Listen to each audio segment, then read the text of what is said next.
Reply if you please, or just RSVP. It means something in French.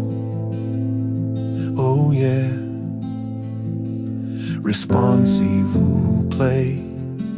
But what about respond? What's French for that? Responde or something? I'll just look it up. Hold on, I'm back. It's répondre.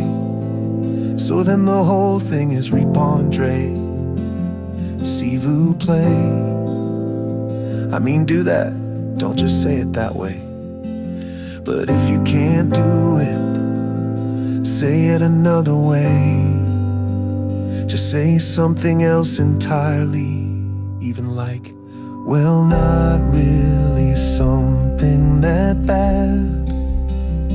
I just think that if you don't tell me whether you're coming or going, then I don't really know what's going on.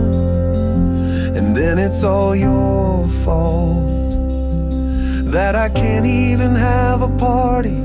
But what's a party anyway?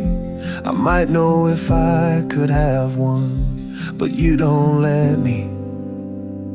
What do people do at parties? Do they eat snacks? Do they always drink? What is the rule of every party?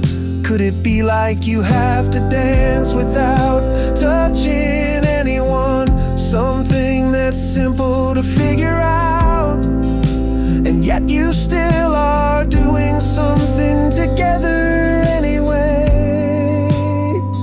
Do I have to serve food or anything? Does it have to be expensive? Can we just stay